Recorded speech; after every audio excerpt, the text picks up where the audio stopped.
It just so happens that your article is spot on for what we need right now in the face of the COVID-19 pandemic.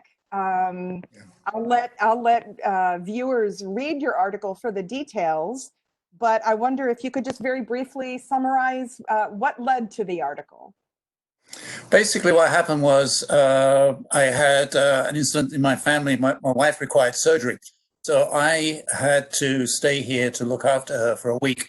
So I ended up, it was an option to cancel the classes, but I decided to carry on anyway.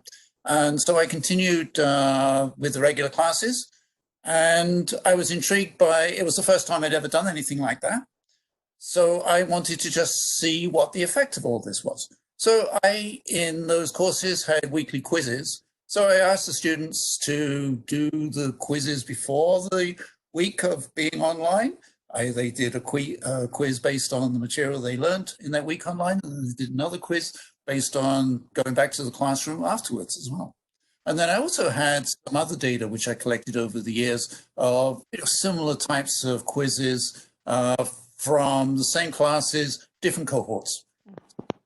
All of these different quiz results. And basically what I found was that there really wasn't any significant difference between the two.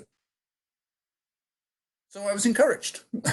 So for all the people right now who are possibly thinking that teaching and student learning is going to suffer by this transition to whether it's online teaching or synchronous remote teaching, what do you have to say to them? I think it's going to be different. I can't say that it's going to be better or it's going to be worse, but it will be a different experience. And I think that the students will miss us being face-to-face, and in particular, I mean, the students who signed up for this course, signed up for face-to-face course, they may hate online. They may have no experience of online, but they will get through it all. They will get through it all, and we will get through it all. And you talk in your article, there's a good bit where you talk about that very issue of how they appreciated seeing your face and seeing your enthusiasm. Can you talk a little bit about that? I think that's really important. And, I'm looking at myself in the little screen here in our little interview here. And, here we are in this little box here. But using your hands, maybe sort of pulling back a little bit from the screen sometimes, I think that sort of, it just helps to make that connection between you and the student. I think, one of the important things to bear in mind is, just as we are kind of concerned about this, they are perhaps even more concerned about this than we are. And I think, a little bit of reassurance every now and again, a little bit of light-hearted banter. We know that we're not experts in terms of using this technology. We're used to, being out there and, waving our hands and doing all these sorts of things, which people don't normally do on a screen. And I think it's important that we keep that in mind.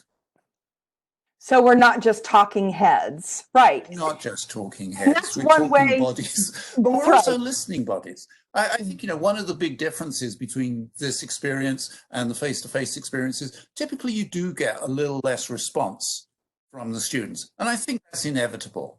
I think, trying to push it too hard may in fact be probably stressful and disengaging to the students.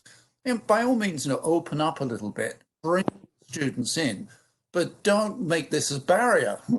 The whole point of engagement and talking to the students is to remove those barriers. And I think if you make it too much of a rigid requirement, then I think there's a real risk that you're going to set up a barrier rather than remove one.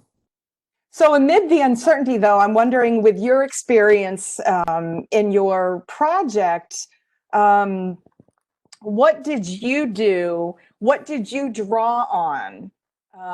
You are an expert in geography. You are very experienced in classroom teaching.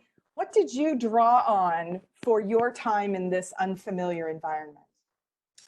I think the really important thing for me was the commitment to the students. I could have just let it go, and it just didn't feel right. And I can't really define exactly what that means, but it didn't feel right just to just to leave the students for a week. And I think, you know, that desire to teach, the desire to connect with the students is going to be really important. That's great. And what's the situation on your campus right now? What are you doing in this preparatory or transition time? It's all over the place. I think, you know, we as a college, I think we're still struggling to deal with all this. I think, you know, one of the things that came out of the study was the fact that, you know, different students have different perceptions of all this. They respond differently to all this. And I think it's exactly the same with the faculty. Some faculty are taking to it like a duck to water. Other faculty are really struggling.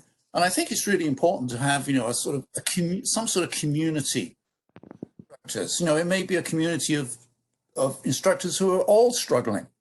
But I think, you know, between everyone, you know, there are answers there. And even if it's just a matter of unloading every now and again, I think that's really important because, you know, this is a stressful experience.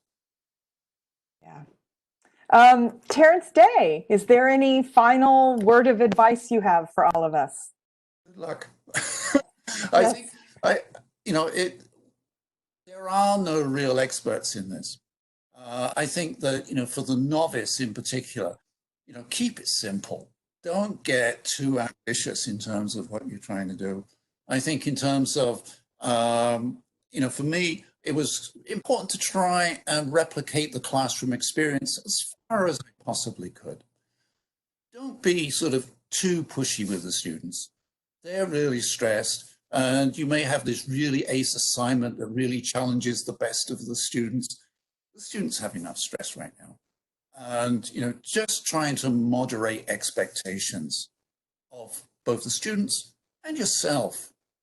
Let's get through this, and it'll all be fine in the end. Well said. Thank you, Terence.